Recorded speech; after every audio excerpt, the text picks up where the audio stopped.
नमस्कार, Rewa 24 city cable network परिवार की ओर से आप सभी को दीपावली की हार्दिक बधाई। पहले नजर डालते हैं प्रमुख खबरों पर। ट्रेन में जहरखुरानी की घटनाओं को अंजाम देने वाले शातिर बदमाश को जीआरपी पुलिस ने पकड़ा। पिछले 20 साल से दे रहा था घटनाओं को अंजाम। समान थाना अंतर्गत कार के भीतर संदिग्ध अवस्था में मिली युवक की लाश। घर से घूमने निकले दो युवक अज्ञात वाहन की चपेट में आए, एक की मौत, दूसरा गंभीर रूप से घायल। और दीपावली पर्व के चलते पूरा शहर रोशनी से जगमगाया, जमकर की गई आतिशबाजी। इन खबरों सहित अन्य खबरें विस्तार से। ट्रेन में जहरखुरानी कर महिलाओं को लूटने वाला आरोपी रीवा रेलवे स्टेशन से गिरफ्तार हुआ है। जीआरपी पुलिस ने बताया कि आरोपी पिछले 20 साल से इन घटनाओं को अंजाम दे रहा था।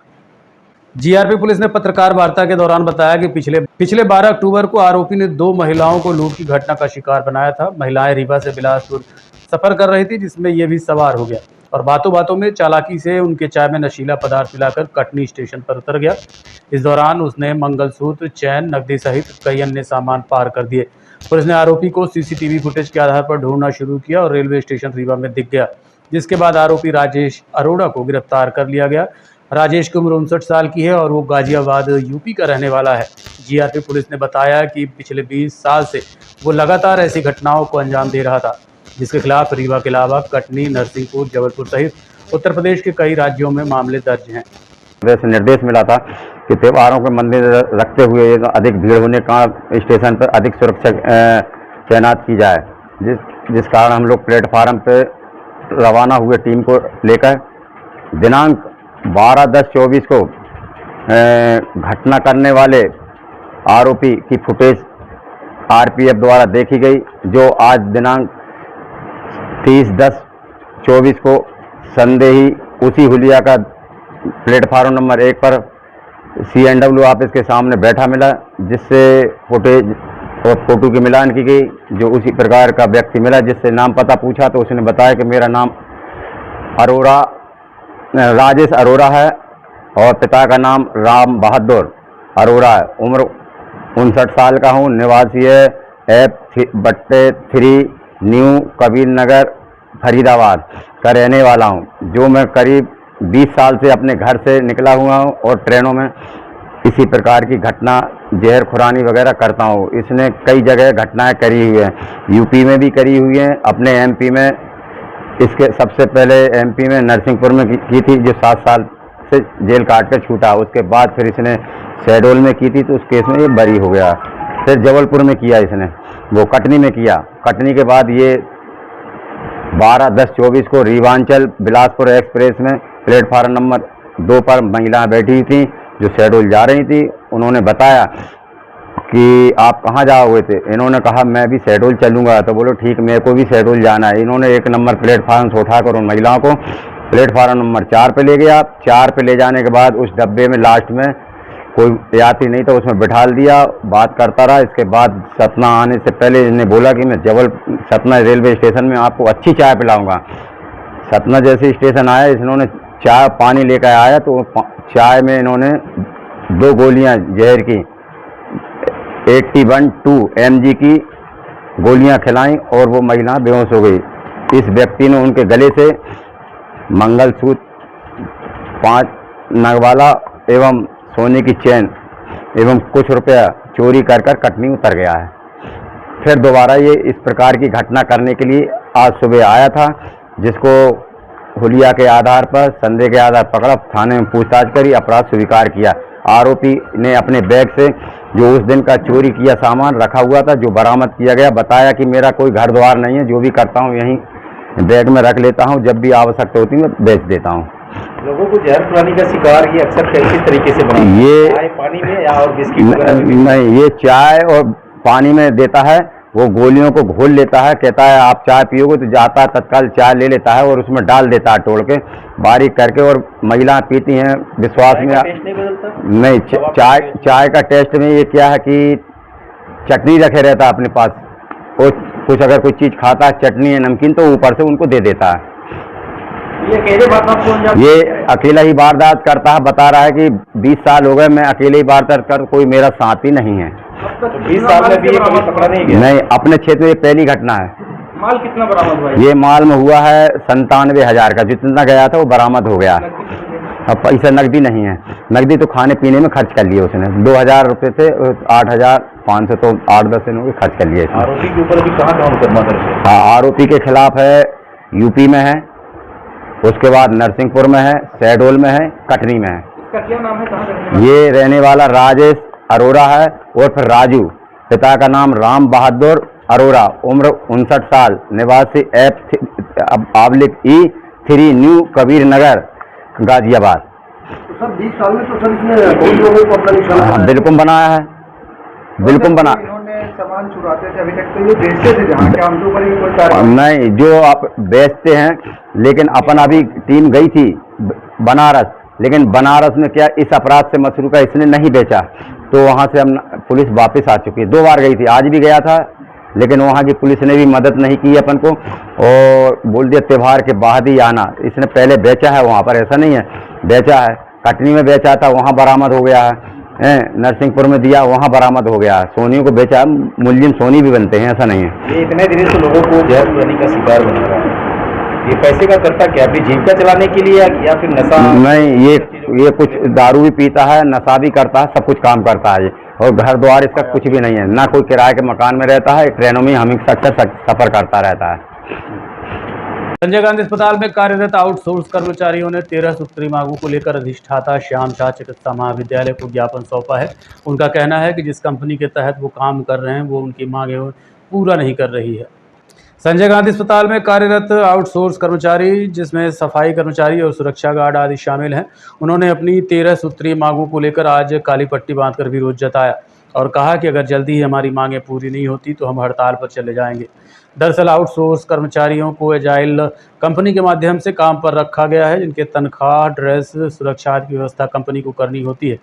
लेकिन पिछले साल भर से महीने में 1 या 2 दिन ऐसा ज़रूर आता है जब कर्मचारी हड़ताल पर चले जाते हैं, जो एक बड़ी समस्या है। और उनकी ये समस्या हमेशा ही बनी रहती है कि उन्हें समय पर पेमेंट नहीं मिलती, उचित वेतनमान नहीं दिया जाता, ड्रेस और सुरक्षा आदि के सही इंतजाम नहीं है। वहीं अधिष्ठाता श्याम शाह चिकित्सा महाविद्यालय ने कहा कि अगर कंपनी इन मांगों को पूरा नहीं करती तो उनके ऊपर कार्रवाई की जाएगी। हड़ताल जैसी कोई बात नहीं है और अगर हड़ताल होती भी है तो रेगुलर कर्मचारियों को काम पर लगाया जाएगा ताकि मरीजों को परेशानी ना हो।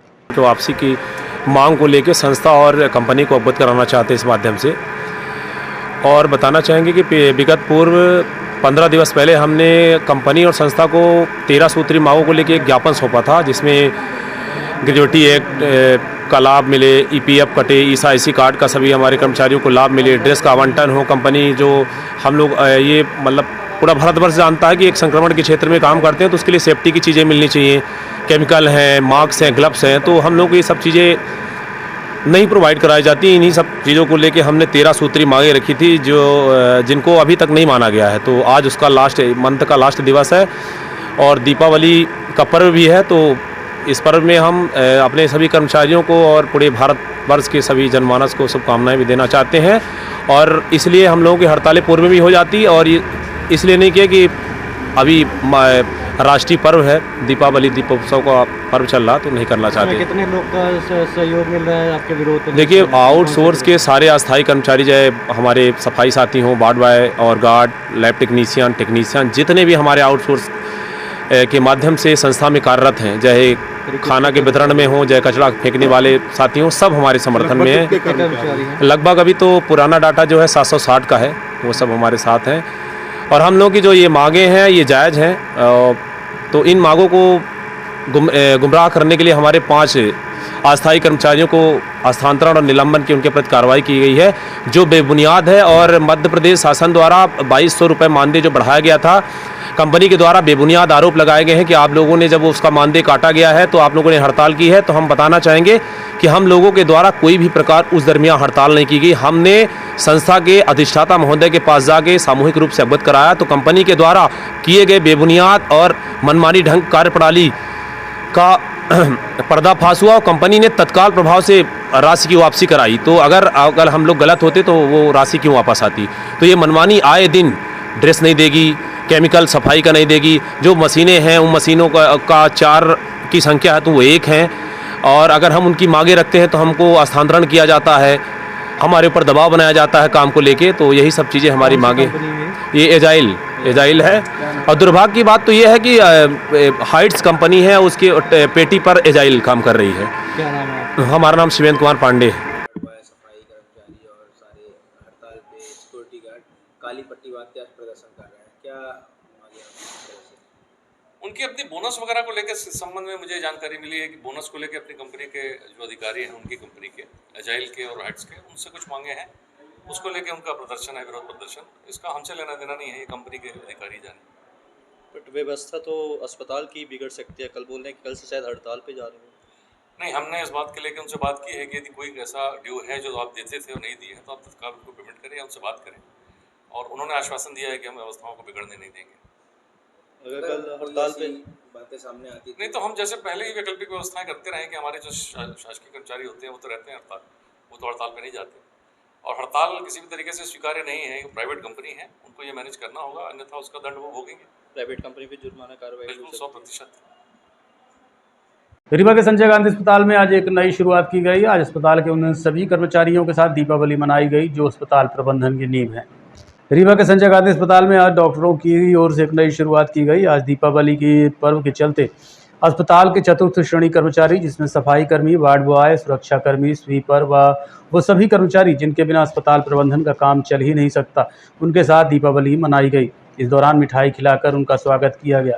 कार्यक्रम को लेकर अस्पताल प्रबंधन का उद्देश्य मात्र इतना है कि सभी का सम्मान किया जा सके और अस्पताल कर्मचारी जिनके बिना अस्पताल की साफ सफाई भी संभव नहीं है, कल उनके बच्चे भी मुख्य धारा में आए, पढ़ लिख कर एक दिन इसी अस्पताल में डॉक्टर या डीन बन सके।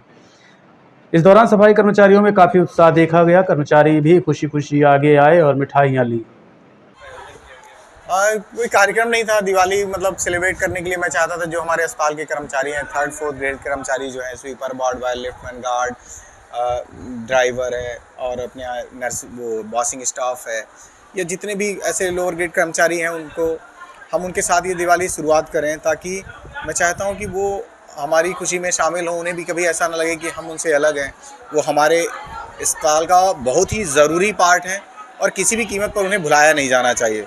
तो मैं सोचता हूँ इतना बड़ा त्यौहार है और आज हम सब जब इतने खुशी से अपना त्यौहार मना रहे हैं, हर कोई मीठा मतलब आज की ये मिठाई हम कंपलसरी समझते हैं, तो मैं समझता हूँ ये मिठाई बांट कर मैं अपने त्यौहार की शुरुआत करूँ अपने अस्पताल के उन कर्मचारियों के साथ जो दिन रात हमारे साथ लगे रहते हैं। हर परिस्थिति में कितनी भी मतलब विकट परिस्थितियाँ रहती, लेकिन मतलब जितने भी क्लीनिंग स्टाफ है, सफाई कर्मी है, लिफ्टमैन है, गार्ड हैं, वो हर तरह से हमेशा काम पे डटे रहते हैं। और मैं समझता हूँ कि उनका काम भी बहुत ही इम्पॉर्टेंट है और बहुत ही महत्वपूर्ण। अगर एक दिन सफाई ना हो अस्पताल में तो आप समझ लीजिए कि यहाँ घुसना मुश्किल हो जाता है। एक दिन के लिए कभी उनका वर्किंग ऑफ रहता है तो बिल्कुल ऐसा लगता है कि कहाँ कचरे के ढेर में घुस गए हम, सांस लेना मुश्किल हो जाता है। तो इतनी गंदगी, टट्टी, पेशाब साफ करने वाले वो लोग मतलब वो भी हमारे लिए बहुत महत्वपूर्ण है। और मैं चाहता हूँ कि वो समाज की जो हमारी मेन स्ट्रीम है उसके साथ वो महसूस करें कि वो भी समाज का एक बहुत ही इम्पॉर्टेंट हिस्सा है। उन्हें उनके काम के प्रति मैं चाहता हूँ कि कभी ऐसा ना हो कि उन्हें शर्मिंदगी महसूस हो। उनका काम भी बहुत बेहतरीन है। एक चीज़ मैं और जो चाहता हूँ वो ये है कि उनकी जो पीढ़ियाँ हैं, अगली पीढ़ियाँ, मैं उनको शिक्षा के प्रति प्रेरित करता हूँ और मैं ये कहता हूँ कि वो आने वाली उनकी जो पीढ़ियाँ इससे बेहतर काम करें। काम कोई बुरा नहीं होता, पर मैं चाहता हूँ कि उनके बच्चे अच्छा पढ़ लिख करके जहाँ वो स्टाफ हैं वहाँ कल को डॉक्टर हों, कल को वहाँ सुपरिटेंडेंट हों, कल को वहाँ डीन हों, तो निश्चित तौर पे वो फ़ख्र करेंगे।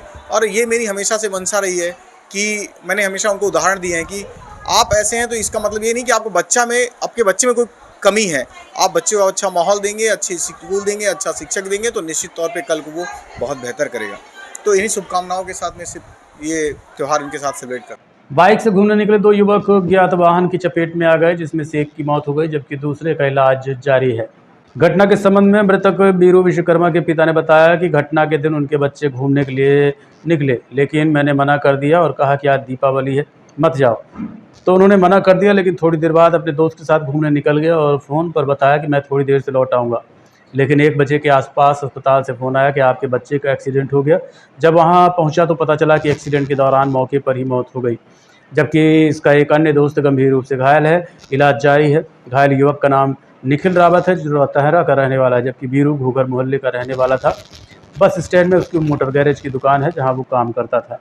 की डेथ हुई है जो ये हमारा बच्चा है, बड़ा बच्चा है, बीरू विश्वकर्मा। क्या पूरा घटना हुआ? वो वहाँ इनको बोले हम पहले रात में ताके थे, एक बिलोरो वाले आए थे इनके साथ, उनके दोस्त, उनको मना करें, हमको मत जाना कहीं, दिवाली के टाइम है।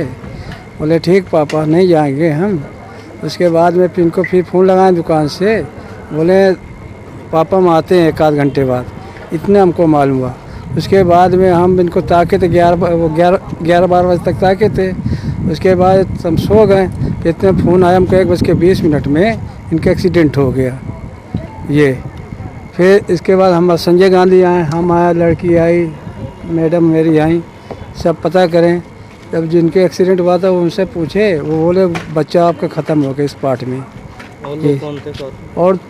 और 2 लोग थे मोटरसाइकिल में। उन्हीं के दोस्त ही हैं? हाँ उन्हीं के दोस्त थे। कहाँ के रहने वाले? ये रताहरी बाईपास। बच्चे आपका कहाँ का रहने वाले? बच्चा हमारा, हम लोग किराए से रहते हैं रताहरा में दोपहर में। जी। और गाँव कहाँ है? हमारा गाँव का रीवा जी। क्या करते थे? हम मैकेनिक के इंजन का। वो बच्चा गैरेज में था, दुकान बैठता था, इसीलिए कल बुलाने आए थे। वो नहीं मालूम सर कहाँ गए थे, ये हमको नहीं पता। दोस्तों से बात नहीं हुई कहाँ जा वो रहे दोस्त कहने वो दोस्त सीरियस थे, लेकिन अब तो होश में आ गए होंगे। उनको तो हड्डी बाट में वो भर्ती हैं? टोटल है ना? हाँ। ये क्या कहते हैं, कब की घटना कहाँ की? ये कल 12 बजे, 12:30 1 बजे की बात है। हमको 1:20 हमको सूचना हुई। घटना कहाँ की है? ये आपका चौराटा थाना के नहर के पास का है। हाँ, नहर वाला पुल के पास का है ये। समान थाना अंतर्गत शराब दुकान के सामने कार में एक युवक का शव मिला है, जिसकी पहचान कर शव को परिजनों को सौंप दिया गया।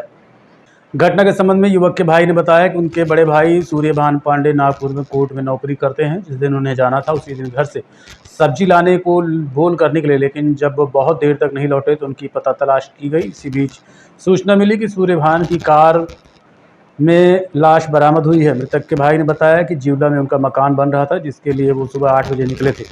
मृतक के भाई का कहना है कि उनको किसी तरह की बीमारी नहीं थी। वहीं आसपास के लोगों ने बताया कि मृतक के शरीर में चोट के निशान पाए गए हैं। घटना के दौरान उनके कुछ दोस्तों के साथ होने की भी खबर है। घटना के कारणों का अभी तक पता नहीं चल पाया है। पुलिस जांच में जुटी हुई है। रीवा में नाम है इनका सूर्यभान पांडे। तो जिवला में घर बन रहा था, तो उसी के लिए आए थे। 1-2 दिन रुके थे, बोर करा दिए थे। उसके बाद सुबह 8:30 के करीब घर से बाहर निकले हैं। बोले दीपक बाल कटा के आते हैं, और उसी दिन उनको जाना भी था। कल से आज से ड्यूटी थी उनकी, कोर्ट में रहते थे। बोले बाल कटा के आते हैं, फिर हो गया 8:30-9 के करीब निकले हैं। फिर उसके बाद निकल गए। उसके बाद फिर मेरे को फ़ोन किए वो 12 बजे। बोले हाँ, बोले दीपक कहाँ हो? 12 के पहले ही था। मैं बोले रूम पे हूँ। बोले ठीक है, हो गया, आते हैं सब्जी वब्जी लेके। कहें ठीक है आइए भैया। उसके बाद फिर फ़ोन लगाने लगे बाद में, तो रिसीव ही नहीं किए। फिर पता चला कि फिर हो गया, पूरे रिलेशन को लगाया, पता किया, कोई फ़ोन ही नहीं रिसीव कर रहा था। उसके बाद फिर ढूंढना स्टार्ट किए, तो फिर शाम को सामान थाना के पास, थाना नहीं हवेली के सामने रोड के साइड में गाड़ी में अंदर कांच बंद था, वहीं उनकी बॉडी मिली। वहीं पे मिले? हाँ। तो क्या कुछ पता चला? अभी कुछ कोई विवाद क्या कुछ ऐसा क्या है? डिप्रेशन में क्या था? कुछ विवाद नहीं था किसी का। किसी के ऊपर कोई शक? गाड़ी में नहीं की थी? गाड़ी में कुछ नहीं थी। गाड़ी उन्हीं की थी? गाड़ी हमारी था, उन्हीं की थी।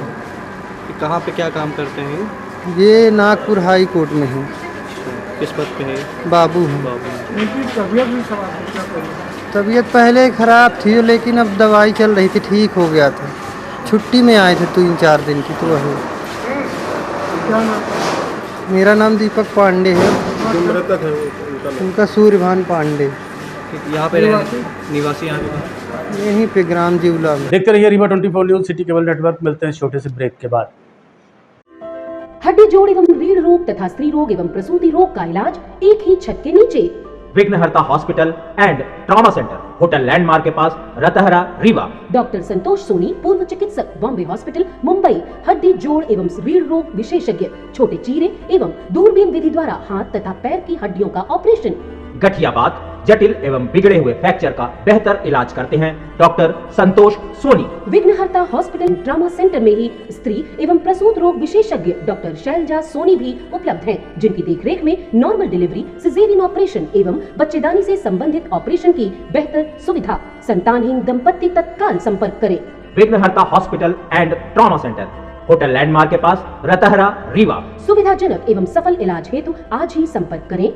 विघ्नहर्ता hospital and trauma centre, hotel landmark के पास, रतहरा, रीवा। मोबाइल नंबर 7828781983 अथवा 8462956774 पर।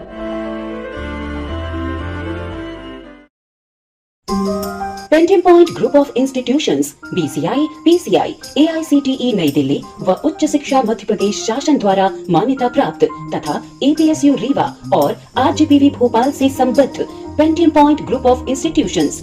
हमारे यहाँ नियमित पाठ्यक्रमों में law courses BA LLB, LLB, LLM, BCom LLB, BBA LLB, management courses MBA, IT, finance, marketing, HR, BBA, pharmacy courses D pharmacy, B pharmacy, pharmacy के अलावा BA all group, BBA, BCA, BCom, BSc, CS, PCM, BSc CPZ, BSc biotech, MSc physics, chemistry, computer science व biotech, MA history, sociology, economics, MCom, MSW, PGDCA उपलब्ध हैं।